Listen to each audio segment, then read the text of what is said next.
السلام علیکم ورحمۃ اللہ وبرکاتہ۔ استغفر اللہ ربی من کل ذنب واتوب الیہ۔ سامعین محترم، حضرت موسیٰ علیہ السلام اور فرعون کے جادوگروں کے مقابلے کے بعد جب جادوگر بھی حضرت موسیٰ علیہ السلام پر ایمان لے آئے تو فرعون بہت آگ بگولا ہوا، اس نے ان سب کو شہید کرا دیا۔ صبح کے وقت یہ جادوگر کافر تھے، شام کو پاک باز اور مومن ہو گئے اور اللہ کے راستے میں شہید ہو گئے۔ اس مقابلے کے بعد ان گنت لوگ اللہ پر ایمان لے آئے۔ اب فرعون نے ظلم و ستم کی انتہا کر دی، اس نے اپنے گھر والوں کو بھی نہیں چھوڑا۔ کنگھی کرنے والی ایک عورت فرعون کی لڑکی کے سر میں کنگھی کر رہی تھی، اس کے ہاتھ سے کنگھی گر گئی، اس نے بسم اللہ کہہ کر کنگھی اٹھائی تو فرعون کی لڑکی نے کہا، تو میرے باپ کے سوا کسی اور کو رب مانتی ہے؟ اس عورت نے کہا، میرا اور تیرا سب کا رب اللہ ہے۔ اس پر پہلے تو اس نے اسے خوب مارا پیٹا، پھر فرعون کو اس کے بارے میں بتایا۔ فرعون نے اسے بلا کر پوچھا، کیا میرے سوا تیرا کوئی اور رب ہے؟ اس نے جواب دیا، ہاں میرا رب اللہ ہے۔ فرعون کے غصے کا کیا پوچھنا، اس نے اسے لٹا کر ہاتھوں پیروں میں میخیں گڑوا دی، وہ پھر بھی اپنے دین پر قائم رہی۔ تو فرعون نے کہا، میں تیرے ایک ایک لڑکے کو تیری آنکھوں کے سامنے قتل کر دوں گا۔ اس نے کہا، جو تجھ سے ہوتا ہے وہ کر لے، اب میں تجھے سجدہ نہیں کروں گی۔ اس ظالم نے اس کے ایک لڑکے کو اس کی آنکھوں کے سامنے لا کر قتل کر دیا۔ ماں نے صبر کیا، پھر دوسرے بیٹے کو قتل کیا گیا۔ فرعون کی بیوی یہ سب دیکھ رہی تھی، اس عورت کی استقامت دیکھ کر وہ بھی موسیٰ علیہ السلام پر ایمان لے آئیں اور اس مظلوم عورت کی روح پرواز کر گئی۔ جلدی فرعون کو پتہ چل گیا کہ اس کی بیوی بھی اللہ تعالیٰ پر ایمان لے آئی ہیں۔ فرعون نے اس نیک بیوی پر طرح طرح کے ستم ڈھائے، مگر وہ اللہ کی بندی اپنے ایمان پر ڈٹی رہیں اور آخر اپنے اللہ سے جا ملیں۔ جب فرعون کسی طرح بھی باز نہ آیا تو اللہ تعالیٰ نے اس پر عذابوں کا سلسلہ شروع کیا۔ پہلا عذاب یہ تھا کہ ان کے کھیتوں میں غلہ پیدا نہ ہوا، درختوں پر پھل نہ لگے۔ کھجور کے درخت پر ایک کھجور لگی، یہ اس لیے تھا کہ وہ عبرت حاصل کریں، اس لیے کہ جب فصل خوب ہوتی تھی اور درخت پھلوں سے لد جاتے تھے تو وہ کہتے تھے، یہ تو ہمارا حق تھا۔ جب غلہ نہ ہوتا، پھل نہ لگتے تو کہتے، یہ موسیٰ اور اس کے ساتھیوں کی نحوست ہے۔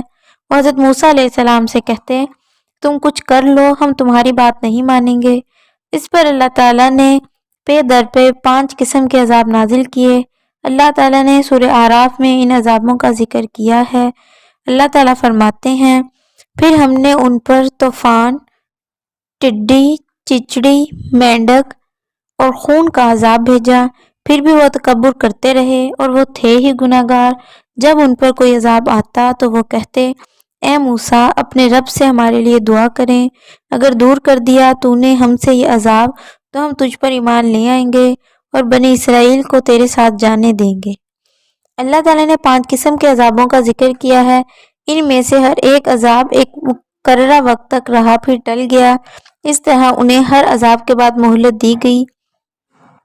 پہلی مرتبہ فرعون کی قوم پر قحط کا عذاب آیا۔ ان لوگوں نے حضرت موسیٰ علیہ السلام سے کہا، اے موسیٰ، تو اپنے رب سے دعا کر کہ یہ عذاب ٹل جائے۔ آپ نے دعا فرمائی تو عذاب ٹل گیا، لیکن وہ ایمان نہ لائے۔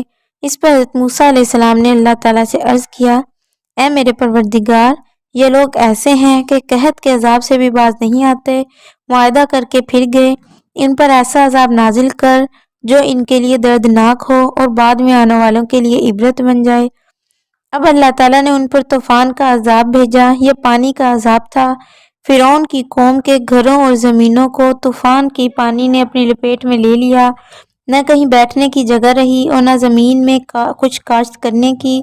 اس طوفان کی عجیب بات یہ تھی کہ فرعون کی قوم کے مکانات اور زمینوں کے ساتھ ہی بنی اسرائیل کی زمین تھی اور ان کے مکانات تھے، وہ خشک رہے، کہیں پانی کا طوفان نہ آیا۔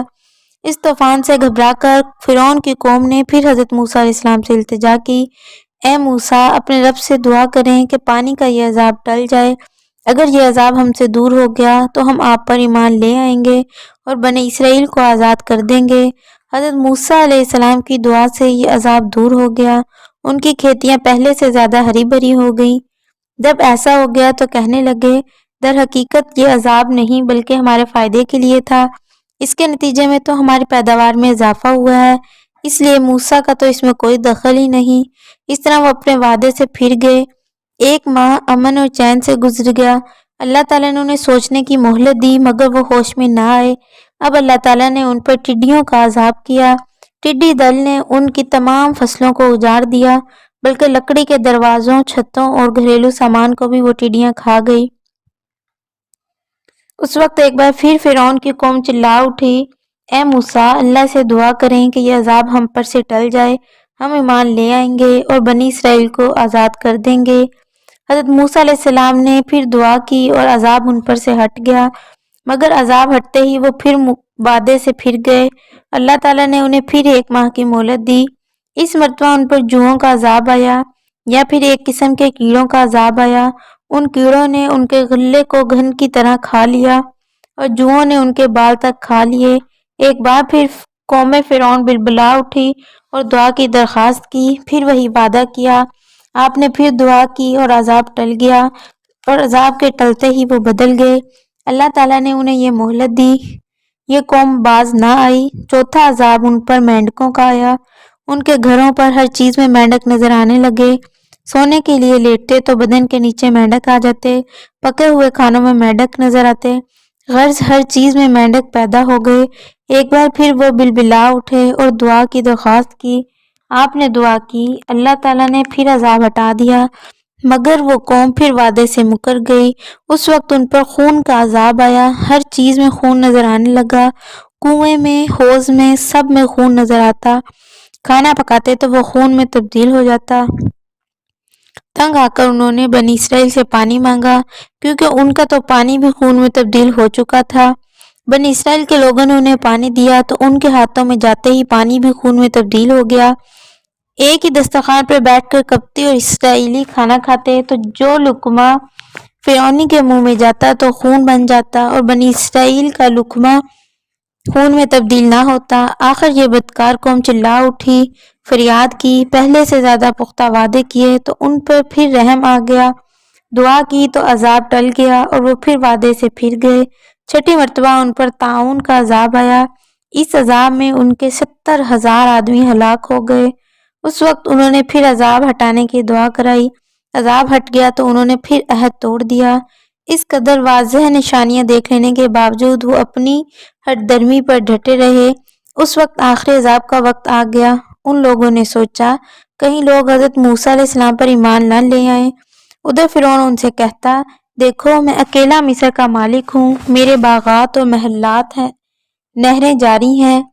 ادھر موسیٰ اور اس کے ساتھیوں کو دیکھو، وہ غریب اور کمزور ہیں، اب فیصلہ تم خود کر لو۔ فرعون کا ظلم جب حد سے بڑھ گیا تو حضرت موسیٰ اور ہارون علیہ السلام نے ان کے لیے یوں بد دعا کی، اے ہمارے پروردگار، ان کے مالوں کو ملیا میٹ کر دے اور ان کے دلوں کو سخت کر دے کہ جب تک یہ لوگ عذاب کو نہ دیکھ لیں اس وقت تک ایمان نہ لائیں۔ آپ نے یہ بد دعا اس وقت کی جب فرعون کے درباریوں نے بنی اسرائیل کے لڑکوں کو قتل کرنا شروع کر دیا، اور جب فرعون حضرت موسیٰ علیہ السلام کا مذاق اڑانے لگا تو تب اللہ تعالیٰ نے فرمایا، تم دونوں بھائیوں کی دعا قبول کر لی گئی ہے، سو تم اپنے حال پر ثابت قدم رہو اور ان لوگوں کی راہ نہ چلنا جو علم سے محروم ہیں۔ پھر اللہ تعالیٰ نے آپ دونوں کو حکم دیا، آپ اپنی قوم کو لے کر مصر سے ہجرت کر جائیں۔ یہ بات ذہن میں رکھیں کہ فرعون اپنی فوج اور قوم کو لے کر آپ کا تعاقب کرے گا، مگر آپ گھبرائیں نہیں، وہ آپ کا کچھ بھی نہیں بگاڑ سکتا۔ آپ کے سامنے بحر کلزم آئے تو اپنا عصا اس پر مار دیں، آپ کے لیے ہمارے حکم سے راستہ بن جائے گا۔ اس حکم کے مطابق آپ اپنی قوم کو لے کر راتوں رات مصر سے نکل کھڑے ہوئے۔ رات کی تاریکی میں سفر کرنا آسان کام نہیں تھا، اس لیے اللہ تعالیٰ نے ان کے لیے روشنی کا ایک ستون اتار دیا۔ یہ بھی کہا جاتا ہے کہ آپ کے عصا سے روشنی نکلنے لگی تھی۔ اب آپ راستہ بھول گئے، بھول کیا گئے، اللہ تعالیٰ نے بھلا دیا۔ بات دراصل یہ تھی کہ حضرت یوسف علیہ السلام نے بنی اسرائیل سے فرمایا تھا کہ ایک زمانہ آئے گا جب تمہیں مصر چھوڑنا پڑے گا، جب وہ وقت آئے تو میری لاش اپنے ساتھ لے کر جانا۔ حضرت موسیٰ علیہ السلام کو اس وصیت کا علم نہیں تھا۔ جب راستہ بھول گئے تو بڑے بوڑھوں کو حضرت یوسف علیہ السلام کی وصیت یاد آئی۔ حضرت موسیٰ علیہ السلام کو آپ کی قبر کا بھی پتہ نہیں تھا۔ آخر پتہ چلا کر لاش نکال کر بعد میں آپ کی لاش کو یعقوب علیہ السلام کے پہلو میں دفن کیا گیا۔ مزید ایسے اسلامک ویڈیو دیکھنے کے لیے ہمارے چینل دعوت اسلام کو سبسکرائب کریں اور نوٹیفیکیشنز کے لیے بیل آئیکن پر کلک کریں۔ السلام علیکم ورحمۃ اللہ وبرکاتہ۔